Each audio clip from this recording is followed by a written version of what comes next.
Bienvenidos una semana más a La Voz de las Letras, el programa favorito de todas aquellas personas enamoradas de las humanidades. Mi nombre es Alejandro y, como siempre, estoy rodeado de mis amigos y compañeros. Eladio, ¿qué tal? Hola, buenas. Y Celia, ¿qué tal? Buenos días. Hola, ¿qué tal? Hoy tenemos con nosotros a Santiago, alumno y delegado de cuarto de Historia de la Facultad de Letras de la UCLM en Ciudad Real. Buenos días, Santiago. Muy buenas. Has venido hoy a la radio para hablar a nuestros oyentes sobre el interesante tema, a la par que conflictivo, del conflicto, nunca mejor dicho, y valga la redundancia, entre Israel y Palestina, ¿verdad? Exactamente. Pues cuando quieras y hacer una introducción de lo que vas a hablar.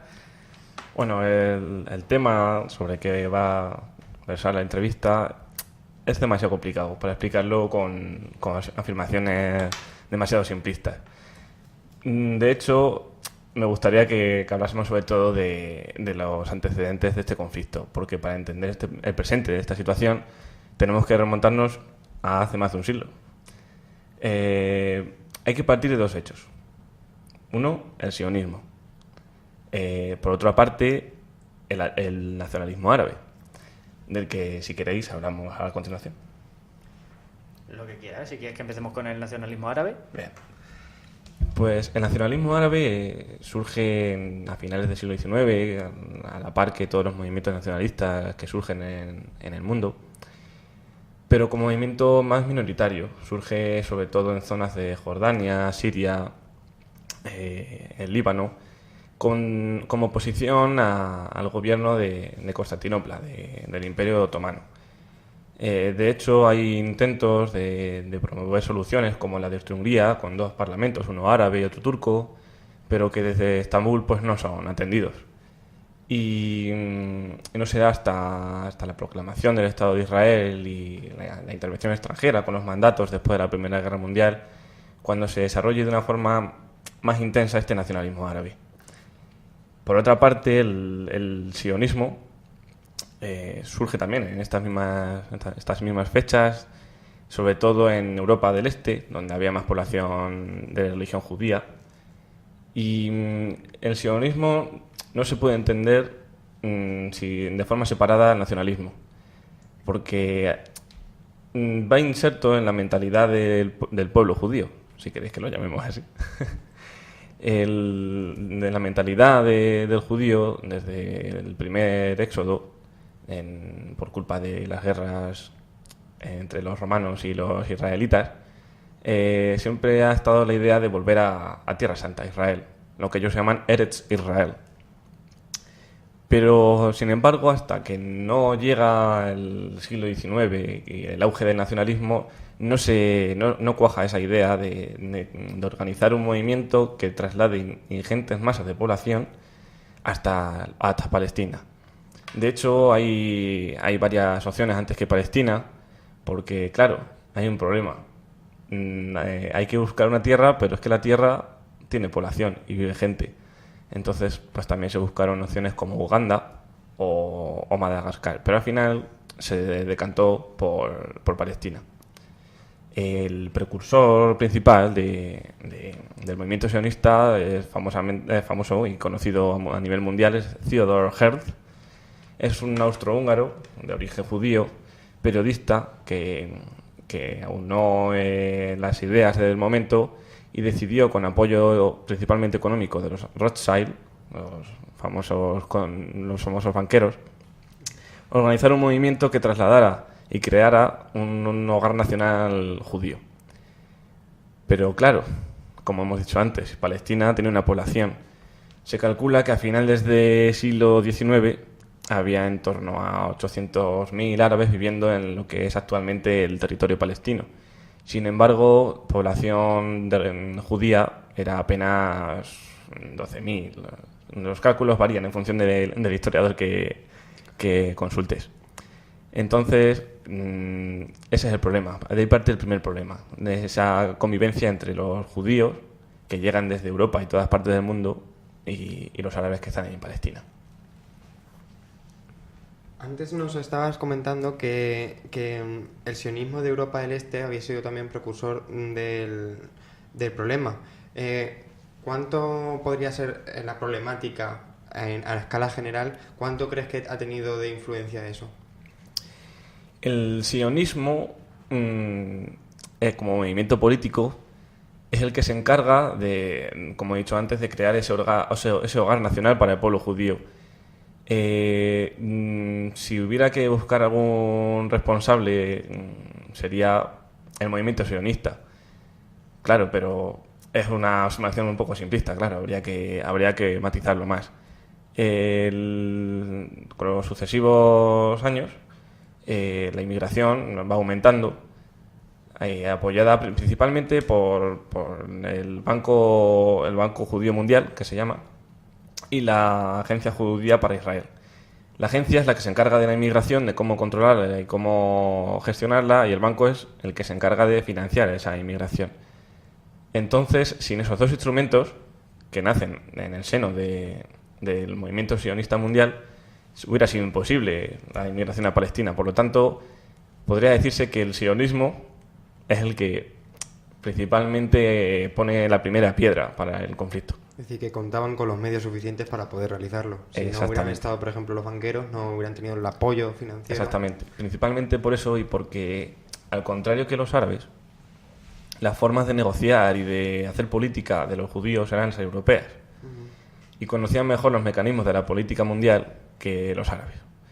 Y sobre todo porque el pueblo árabe vivía al margen de la política del Imperio Otomano, era un pueblo marginado dentro del Imperio Otomano, en el que la élite estaba en manos de los turcos, y sin embargo había grandes magnates judíos con muchísima influencia. ¿Hay algún otro antecedente del conflicto que quieras, aparte del que acabas de nombrar? Pues antecedentes hay demasiados, por así decirlo. A finales del siglo XIX comienza la inmigración, un goteo lento pero constante. Y también influenciada por los pogromos en Rusia y Ucrania. Toda Europa del Este en general, al final del siglo XIX, vive una ola de antisemitismo, que de hecho a día de hoy en países como Francia estamos viendo que la están retomando otra vez. El odio a los judíos solo por ser judío, por ser diferente, está inserto en la humanidad desde el primer milenio, casi. Y a finales del siglo XIX se manifiesta mucho, hay grandes matanzas de judíos, que la única solución que ven es dejar de esperar un Mesías y coger las maletas e emigrar a Palestina. Entonces, aparte de los pogromos, la conflictividad comienza en el mismo momento en el que la población judía llega a Palestina. Los árabes ven con malos ojos que alguien llegue de la nada y compre tierras y los desplace a ellos. Claro, que también los árabes, la población árabe al final, el pueblo ya no es el que siempre paga todo. La cuestión religiosa también es importante en torno a la figura de los jerifes de la Meca, los jerifes de la Meca y de Jerusalén, la familia Hussein, que fue uno de los grandes instigadores a la violencia y a la confrontación contra el pueblo judío. De hecho, entre principios del siglo XX hasta la creación del Estado de Israel, habrá sucesivas revueltas en toda Palestina y varias matanzas. De hecho, en 1920 hay un pogromo en Jerusalén en el que asesinan a varias decenas de judíos, incluso también ingleses que estaban allí, era ya la época del mandato británico. En 1921 también hay disturbios en Jaffa, que era una ciudad de mayoría árabe, sin embargo ahora es, al contrario, es de mayoría israelí y ha sido absorbida por la capital de Israel, por Tel Aviv. También tenemos que entre 1936 y 1939, durante esos 3 años, instigados por la familia Hussein, hay una serie de revueltas en toda Palestina que van destinadas contra, primero, el mandato británico, por no satisfacer las necesidades de los árabes, y segundo, contra los judíos de Palestina, como una forma de antisemitismo y racismo, para expulsarlos de allí y considerarlos como un invasor extranjero. ¿Qué papel tomaron los países extranjeros a todo esto y ajenos a este conflicto? Por ejemplo, Gran Bretaña, ¿cómo reaccionó? Gran Bretaña es principalmente la mayor causante de los problemas que han surgido en Palestina. ¿Por qué? cuando cae el Imperio Otomano después de la Primera Guerra Mundial, las potencias aliadas son las que se reparten en todo Oriente Próximo. Entre Francia y Gran Bretaña gestionan las zonas de influencia de cada uno. Pero, sin embargo, el problema viene en la propia Primera Guerra Mundial. Los británicos juegan a dos bandas. Por un lado, quieren ganarse el apoyo de los árabes para luchar contra los turcos.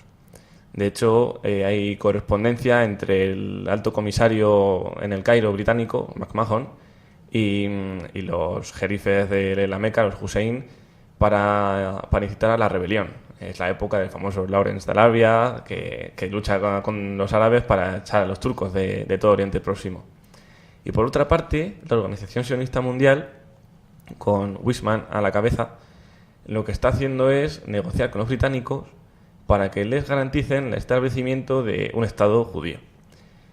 De hecho, en 1917 es cuando se promulga la Declaración Balfour, la famosa Declaración Balfour, que Balfour, para que no lo sepa, era el ministro de Exteriores británico en la época.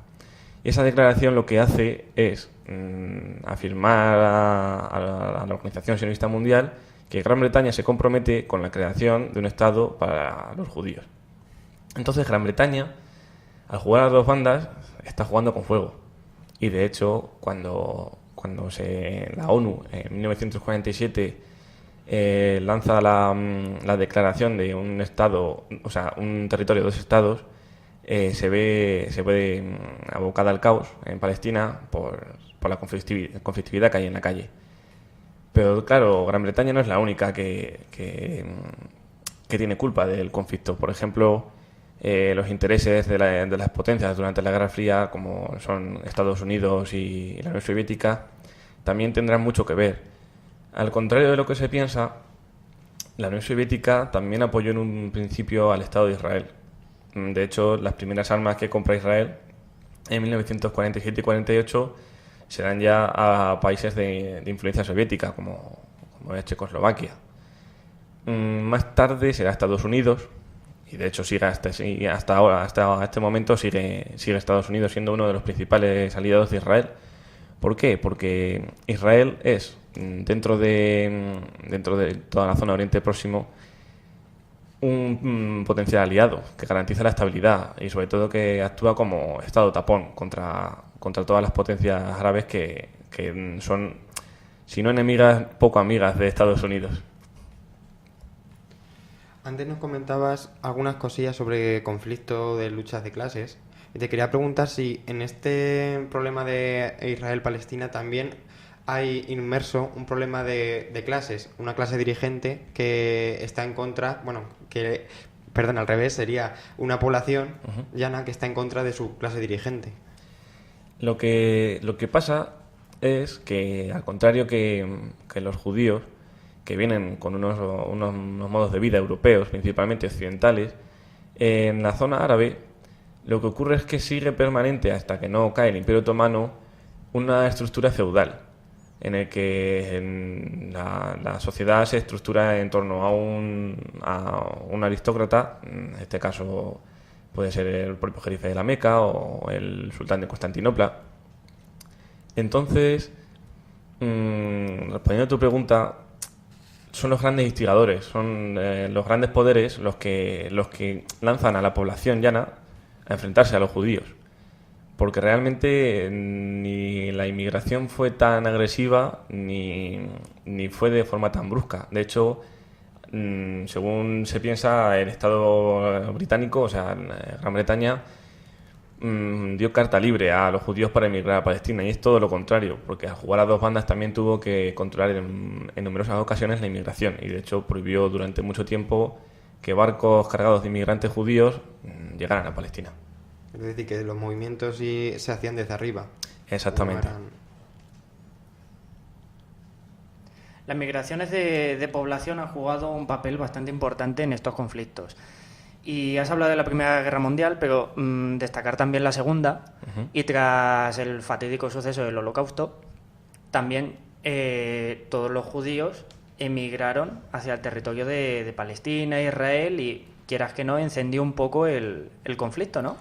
Exactamente, el Holocausto, lo que ellos llaman la Shoah, que fue el asesinato sistemático y organizado de 6 millones de judíos, aparte de suponer un antes y un después en la mentalidad europea, supuso también un antes y un después en la inmigración a Palestina.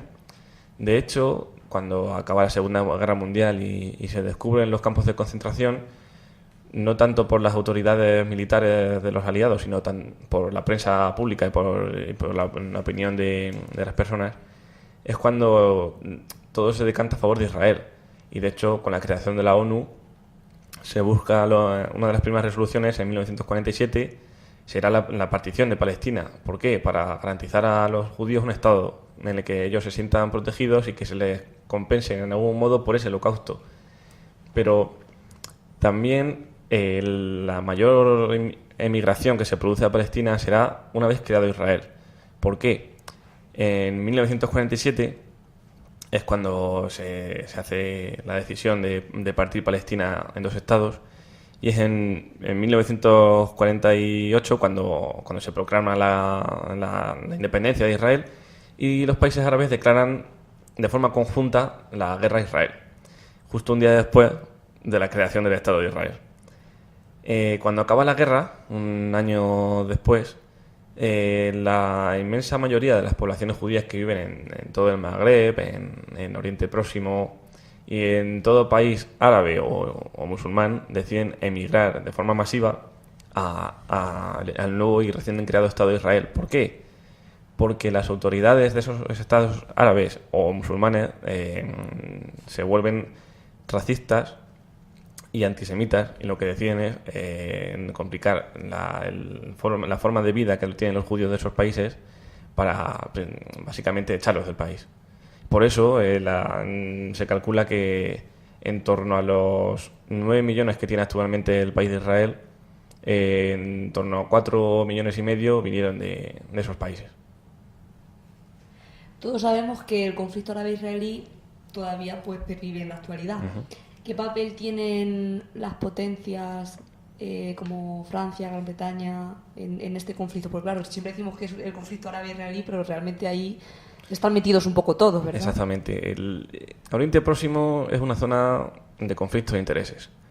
Por un lado tenemos a las diversas potencias árabes que lo que aspiran es a librarse del yugo de Occidente, que realmente son los que continuamente andan con interferencias en estos estados. Por otra parte, como mencionaba antes, está Estados Unidos, que busca desesperadamente aliados en la región, y por eso encontró en Israel un poderoso aliado. Por otra parte, la Unión Soviética, que durante la Guerra Fría apoyó a todos los movimientos nacionalistas árabes también. Pero claro, Francia y Gran Bretaña también fueron para Israel un aliado. ¿Por qué? En los años 50 sube al poder en Egipto el presidente Nasser, y una de las primeras medidas que toma es nacionalizar el canal de Suez. Claro, eso choca directamente con los intereses de franceses y británicos. Pues uno de los aliados en la zona de franceses y británicos en la guerra contra Egipto fue Israel. Por eso Israel es un país arrinconado, por así decirlo, que lo que busca desesperadamente son aliados, porque se halla rodeado completamente por enemigos. De hecho, en la zona, las proclamas que se lanzan desde los púlpitos de las mezquitas o desde los atriles de los gobiernos árabes son la aniquilación total del Estado de Israel y la aniquilación y asesinatos sistemáticos de todo judío que vive en Israel. O sea, podemos decir también que en Israel no solo es que estén formando un tapón, sino que a lo largo de su historia ha creado una deuda a todas las demás naciones de decir, ahora te he apoyado en este momento, no vas a tener que apoyar y legitimar ahora en la actualidad. Exactamente. La diplomacia israelí funciona muy bien, y de hecho ha conseguido que todo Occidente reconozca el Estado de Israel. De hecho, los únicos países que aún no lo reconocen suelen ser los países árabes, Egipto, Afganistán, Irak, Irán, y algunos que son de la órbita de la antigua URSS, como son Cuba o Corea del Norte, o incluso también Venezuela. Venezuela tampoco reconoce a Israel. Pero es, como tú decías, la diplomacia israelí ha sabido funcionar muy bien y es la que ha buscado siempre la legitimación en Occidente. Ha sido un conflicto que está durando, porque todavía sigue en curso, más de un siglo. ¿En qué medida ha evolucionado? O sea, ¿se ha perdido el origen o siguen algunas pinceladas? El problema entre Palestina e Israel, tal cual empezó, tal cual continúa, solo que empeorado. Yo diría que las heridas abiertas a día de hoy son tan profundas que a corto y medio plazo no hay una solución posible. El odio que hay y el rencor que hay entre una población y otra es imposible de solventar ahora mismo. Y más si cabe con la política de colonias israelíes en territorios palestinos. Es que desde que surge el Estado de Israel y se crean las dos zonas para los dos estados, como estalla la guerra, Israel se lanza a ocupar territorios palestinos. Entonces, desde el minuto uno, el problema está servido. ¿Por qué? Se ocupa toda la franja de Gaza. Se ocupa también Cisjordania. En las sucesivas guerras que hay entre árabes e israelíes se ocupa la península de Sinaí, los altos del Golán. O sea que es dificilísimo ahora mismo, a día de hoy, encontrar una solución y que ambas autoridades estén de acuerdo. Más si cabe porque no hay una autoridad en la zona palestina estable que sea capaz de negociar con Israel. Que en 2018 creo que se volvió a reactivar más violencia, ¿no? Hubo unas Claro, manifestaciones muy grandes y... Realmente entre la población palestina y los países árabes e Israel nunca ha habido una paz. De hecho, siempre en Israel tiene un miedo continuo a la guerra. Por eso su ejército es uno de los más preparados del mundo, con un mayor número de reservistas y de hecho tiene armamento nuclear. ¿Por qué? Porque necesita un efecto disuasorio. En 1948, como decía antes, estalla la primera guerra árabe-israelí. Pero es que tenemos más tarde la de 1967, que es la guerra de los 6 días. En el 73 tenemos la guerra de Yom Kippur. Luego tenemos las intifadas palestinas contra las autoridades israelíes. O sea que es un conflicto en el que la violencia impera y día a día son numerosos los ataques que se lanzan desde la franja de Gaza al Estado de Israel, o incluso las ocupaciones y derribos de casas que se hacen por parte del Estado de Israel a los palestinos. O sea que no hay voluntad de arreglar este conflicto. En la actualidad, ¿cómo podrías definir el estado del conflicto? Pues por un lado tenemos el Estado de Israel, una democracia abierta, moderna, con un sistema parlamentario estable y en el que la separación de poderes y los valores democráticos imperan. Por otro tenemos a Palestina, que está dividida en dos zonas. Una, la franja de Gaza, controlada por Hamas, un grupo terrorista. Por otra parte tenemos a Cisjordania, en la que la Autoridad Nacional Palestina intenta imponer su control, pero no lo consigue. Primero por injerencias extranjeras y segundo por las propias luchas internas dentro del movimiento palestino. Entonces, aparte tenemos a los conservadores ahora mismo en el poder en Israel, a Netanyahu, que poco hace por mediar en el conflicto. De hecho, ya la palabra un territorio de dos estados ni se recoge en sus programas electorales. Yo creo que hacia donde va este conflicto es a la anexión total del Estado palestino, del territorio palestino, y la asimilación por parte de Israel de la población. Yo creo que es el objetivo que persiguen los dirigentes israelíes. ¿Hay algún antagonista en la historia? Es decir, ¿quién ha hecho más por potenciar este conflicto? ¿O crees que ambos tienen un componente muy grande para...? Pues como decía al principio, decir uno es más malo que otro ha hecho más, otro ha agravado más la situación, es un poco simplista. Yo creo que no hay ni buenos ni malos. De hecho, el problema surge tanto por unos como por otros. Como hemos visto, el sionismo llega a una tierra en la que vive gente y los árabes lanzan toda su rabia contra los judíos que llegan a Israel.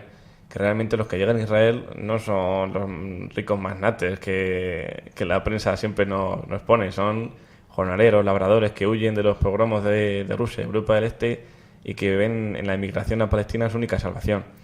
Pero tanta sangre se ha derramado en Palestina y hay tanto odio que por mucho que intente mediar la ONU o cualquier organización internacional o cualquier potencia, la solución de un territorio de dos estados a día de hoy es imposible. Tanto israelíes como palestinos desean la mutua aniquilación del otro. Entonces es imposible ahora mismo que esto se solucione. Vale, pues apenas nos quedan 2 minutos y Santiago, si quieres hacer alguna conclusión breve para finalizar, adelante. Pues como conclusión, lo que cabe decir es que, como en todo conflicto histórico, hay que indagar siempre en las causas, porque siempre en los medios de comunicación se lanzan afirmaciones como tratando a un Estado o a cualquier población como si fuera el culpable de algo. Y no, a veces hay que indagar un poco en los conflictos y ver de dónde viene todo. Y de hecho, yo diría que el conflicto de Israel y Palestina es el que más deberíamos investigar, porque si queremos solucionarlo algún día en el futuro, tenemos que saber de dónde viene, qué raíces tiene y cómo empezar desde cero. Porque, como decía antes, desde el minuto 1 estallan los conflictos y las rivalidades y el odio. Y acabar con ese odio es lo más difícil. Pues muchísimas gracias, Santiago, por hablarnos del conflicto árabe-israelí. Nos estamos quedando sin tiempo, así que muchísimas gracias, Celia, muchísimas gracias, Eladio, por estar aquí en el programa. Y también agradecer a todos nuestros oyentes, ya que sin vosotros esto no sería posible. Hasta el siguiente programa. Hasta luego. Adiós.